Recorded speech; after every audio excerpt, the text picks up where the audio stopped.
31st night కి farm house book చేసుకుని friends తో ఎంజాయ్ చేయాలనుకుంటున్నారా? అయితే వెంటనే డోసే యాప్ ని డౌన్లోడ్ చేసుకుని బుక్ చేసుకోండి.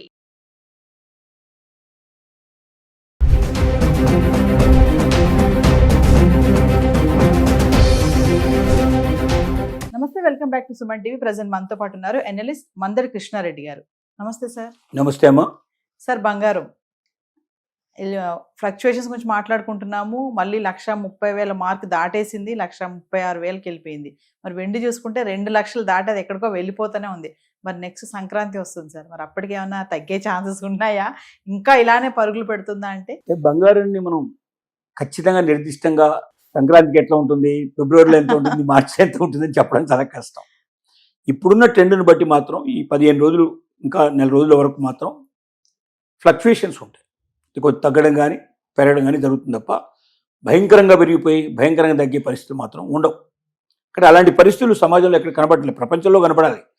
ప్రపంచంలో ఏమిటి, స్టాక్ మార్కెట్స్ విపరీతంగా ఫ్లక్చుయేట్ అయ్యడం కానీ, డాలర్ రేటు విపరీతంగా తగ్గిపోవడం పెరగడం కానీ, లేకపోతే మీకు ఇలాగా గవర్నమెంట్స్ గోల్డ్స్ బాగా కొనడం కానీ, ట్యాక్సెస్ విపరీతంగా పెంచడం తగ్గడం కానీ, ప్రపంచ యుద్ధాలు బాగా రావడం కానీ, ఇలాంటి రకరకాల లక్షణాలు గోల్డ్ పెరగడానికి కానీ తగ్గడానికి కారణం అవుతాయి. ఈ కారణాలు పెద్దగా ఏమీ లేనప్పుడు ఏంటంటే ఇలాగే ఒక 2 రోజులు 3 రోజులు పెరుగుతుంది, 2-3 రోజులు తగ్గుతుంది, పెరుగుతుంది, తగ్గుతుంది, ఇక్కడిక్కడే తెచ్చగడుతుంది కదా. మనకు అంతగానే ఏం లేదు. ఇంతకుముందు 1,36,000 దాకా వచ్చి మళ్ళీ వెనక్కి వెళ్ళిపోయింది. మళ్ళీ ఇప్పుడు కాస్త 1,36,000 దాకా వాళ్ళు వచ్చింది మనకు. ఇది మళ్ళీ తగ్గదని చెప్పలేము, పెరగదని చెప్పలేము. ఇది కొనేవాళ్ళు ఈ టైంలో కొనుక్కోవడం కరెక్ట్ కాదు. ఎందుకు కరెక్ట్ కాదంటే ఇది తగ్గుతుందా తెలియట్లేదు, పెరుగుతుందో తెలియట్లేదు. ఒక 15 రోజులు 20 రోజులు పెరుగుతూ కనబడితే పెరుగుతుందని మనకు ఆలోచన మనకు కనబడుతుంది. ఎంత పెరిగినా 100, 2,000, 2,000 అంతకన్నా ఎక్కువ పెరగదు కదా. మొత్తం అంతా కలుపుకుంటూ ఒక 5,000 రూపాయలు పెరిగే అవకాశాలు ఉంటే ఉండొచ్చు, లేదా తగ్గితే తగ్గొచ్చు. కాబట్టి డబ్బుండి కొనుక్కోవాలనుకున్న వాళ్ళు ఎప్పుడైనా బంగారం కొనుక్కోవడానికి అవకాశం. మనం ఎప్పుడు చెప్పే విషయం ఏంటంటే బంగారం, మీ దగ్గర డబ్బు ఉంది, బంగారం కొనండి. ఇవాళ పెరిగిందా తగ్గిందని ఆలోచించకండి. మీరు లాంగ్ టైంలో చూసుకోదలుచుకుంటే, ఒక సంవత్సరం దగ్గర చూసుకుంటే, ఒక సంవత్సరం డెఫినెట్గా పెరిగే అవకాశాలు 100% ఉన్నాయని మనం చెప్పొచ్చు. ఎప్పుడో ఒకసారి తప్ప జనరల్గా పెరుగుతూనే ఉంటుంది. అది ఎప్పుడు ఒక 2 ఏళ్లకు 3 ఏళ్లకు 5 ఏళ్లకు ఒకసారి ఎప్పుడు తగ్గినట్టుగా మనకు కనబడే అవకాశాలు ఉండొచ్చు. కానీ 99% తగ్గడానికి అవకాశాలు లేవు మనకు. కానీ మీరు ఒకవేళ డబ్బు మనం పెట్టుకొని మనం కొద్ది రోజుల్లో మనకు బాగా ఎక్కువ వస్తుందా, మనకు ఎట్లా చూసుకుందామనో, లేదా నగలకో వాటికో మీరు కొనదలుచుకుంటే మాత్రం కొద్దిగా వెయిట్ చేయండి. ఇట్లా ఫ్లక్చుయేషన్స్ ఉన్నప్పుడు, పెరుగుతూ తగ్గుతున్నప్పుడు కొంటే బాగా తగ్గిన కనపడచ్చు, లాగా పెరిగిన కనపడచ్చు. పెరిగితే మీరు సంతోషపడతారు, తగ్గితే మీరు బాధపడతారు. కాబట్టి వీటిని చెక్ చేసుకొని ముందుకు వెళ్ళడం చాలా అవసరం. ఇక వెండి సంగతి చూసుకుంటే మనం మొదటి నుంచి చెప్తున్నాం, అందరికన్నా ముందే చెప్పాం, వెండి పరుగులు పెడుతుంది. ఎలాంటి పరుగు అంటే బంగారానికి దొరకకుండా ముందుకెళ్ళిపోతుంది. అంటే బంగారం ఇక్కడ ఏమవుతుందంటే గూడ్స్ బండి అయిపోతుంది, వెండి మీకు ఎక్స్ప్రెస్ కాదు, అది ఇంకా చాలా ఫాస్ట్ రైల్ అయిపోతుంది, అంత వేగంగా వెళ్ళిపోతుంది. ఎందుకంటే బంగారాన్ని నగలకు మాత్రమే ఉపయోగిస్తున్నాం తప్ప మనం వేటికి పెద్దగా ఉపయోగించట్లేదు. కానీ వెండిని అనేక రకాల పరిశ్రమలో ఉపయోగించే పరిస్థితి ఏర్పడింది. మనకి వాళ్ళ ఎలక్ట్రానిక్ పరిశ్రమలో విపరీతంగా ఉపయోగిస్తున్నారు. ప్రతి ఒక్క వెహికల్కి 75 కిలోల చొప్పున వెండి వాడుతున్నారు. 1 లక్షల వెహికల్స్ తయారు చేస్తున్నారు ప్రతి సంవత్సరం. లక్షల వెహికల్స్ ఇంటూ 75 వేసుకుంటే ఎన్ని టన్నుల వెండి కావాల్సిన పరిస్థితి ఏర్పడుతుంది మనకు కనబడుతుంది. అలాగే సోలార్ పరిశ్రమలో విపరీతంగా ఉపయోగిస్తున్నారు. అలాగే ఔషధ పరిశ్రమ లోపల ఔషధానికి సంబంధించిన పరికరాలు తయారు చేసే దాంట్లో ఉపయోగిస్తున్నారు. సెమీ కండక్టర్ దాంట్లో ఉపయోగిస్తున్నారు. ఇట్లా రకరకాల పరిశ్రమల్లో వేల టన్నులు, లక్షల టన్నులు ఉపయోగించే పరిస్థితులు ఏర్పడినప్పుడు అంత మనకు అవైలబిలిటీ లేదు వెండి. ఎందుకంటే కావాలంగానే పోయి వెండిని చెప్పడం మనం తీసుకొచ్చేటట్టుగా ఉండదు. అది కూడా భూమిలోంచి బలంగా బయట ఎక్కడో లోపల ఉండేట్టు భూమి బయటకు తీయాలి, దాన్ని శుభ్రం చేయాలి, దానికి అనేక రకాల ప్రాసెస్ చేసిన తర్వాత కానీ వెండి రూపానికి రాదు. ఇంత చేయడానికి ఇప్పుడు మనకు డిమాండ్ పెరిగింది కాబట్టి ఇమీడియట్గా పోయి మనం తీసుకొస్తామంటే తీసుకొచ్చే అవకాశాలు లేవు. కాబట్టి అవైలబిలిటీ తక్కువ ఉంది, డిమాండ్ ఎక్కువ ఉంది, ఆటోమేటిక్గా రేటు పెరుగుతుంది. ఇది 2 lakhs ఇవాళ 21,000 దాకా వచ్చేసింది.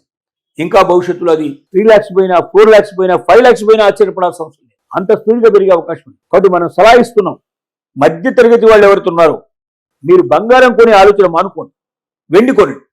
వెండి కొనడం వల్ల మీరు ఎంతైతే ఆదాయాన్ని పొందలుచుకున్నారో, నాకు బాగా బంగారం కొంటే లాభాలు వస్తే బాగుండు అనుకున్నట్టుగా వెండిని కూడా మీరు పెట్టుకున్నట్టయితే, వెండిని కూడా మీరు బ్యాంకులో పెట్టుకొని తాకట్టు పెట్టుకునే అవకాశాలు ఉన్నాయి ఇప్పుడు. అలాగే మీరు non banking finance company, Muthoot finance company లాంటివి, ఇలాంటి వాటిలో కూడా మీరు దీన్ని పెట్టుకొని డబ్బు తెచ్చుకోవచ్చు మీ అవసరమైనప్పుడు. అలాగే మీరు రేపు బాగా పెరిగిన తర్వాత అమ్ముకుంటే కూడా మీకు వస్తుంది.